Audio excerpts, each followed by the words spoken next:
ദൈവം മരുഭൂമിയിൽ പോയി 40 ദിവസം ഉപവസിച്ച് തിരിച്ചു വന്നപ്പോൾ യേശുവിന് വരെ പിശാചിൻ്റെ പരീക്ഷണമുണ്ടായി. പരീക്ഷണങ്ങൾ 3 തരത്തിലാണ് ഉണ്ടായത്. അതിനെ ഇച്ചിരി പോയറ്റിക്കായിട്ടുള്ള ഒരു അർത്ഥത്തിൽ ഞാനിന്ന് ഒന്ന് വിവരിക്കാൻ ശ്രമിക്കാം. 1, ദൈവം വിശന്ന് അലഞ്ഞ് മരുഭൂമിയിൽ നിന്ന് വന്നപ്പോൾ പിശാച് അവൻ്റെ മുന്നിൽ കിടക്കുന്ന കല്ലിനോട് അവനോട് അപ്പമാക്കി മാറ്റാൻ, അത് ഭക്ഷിക്കാനും പറയുന്നു. പക്ഷേ യേശു അവനോട് തിരിച്ച് ഉത്തരം പറയണു. യേശു പറയണു, അപ്പം കൊണ്ട് മാത്രം മനുഷ്യന് ജീവിക്കാനാവില്ല എന്ന്. അല്പം പോയറ്റിക്കായിട്ട് പറയുകയാണെങ്കിൽ, എല്ലാ വിശപ്പും അപ്പം അർഹിക്കുന്നില്ല. എല്ലാ വിശപ്പും അപ്പം അർഹിക്കുന്നില്ല. രണ്ടാമതായി അവൻ വീണ്ടും അവനെ മുന്നോട്ട് കൊണ്ടുപോയി.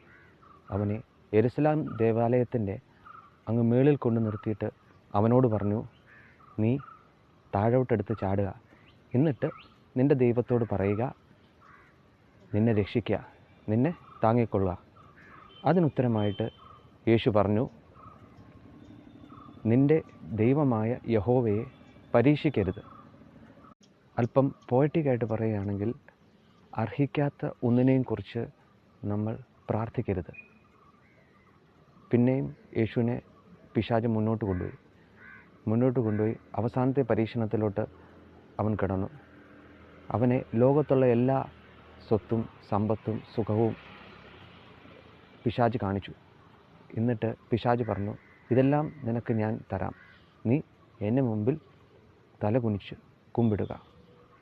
അതിന് യേശു ഉത്തരമായിട്ട് പറഞ്ഞു, ജീവനുള്ള യഹോവയല്ലാതെ ആരുടെയും മുമ്പിൽ ഞാൻ കുമ്പിടില്ല എന്ന്.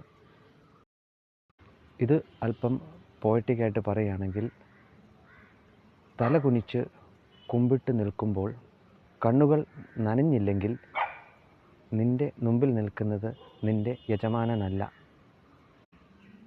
എല്ലാവർക്കും ഈ ദുഃഖവെള്ളിയാഴ്ചയ്ക്ക് എന്തെങ്കിലും ഒരു പ്രകാശം കിട്ടട്ടെ എന്നും, ഈ ഈസ്റ്റർ അതിനുള്ള ഒരു തുടക്കം ആകട്ടെ എന്നും ഞാൻ ആശംസിച്ചു കൊള്ളുന്നു. നന്ദി, നമസ്കാരം.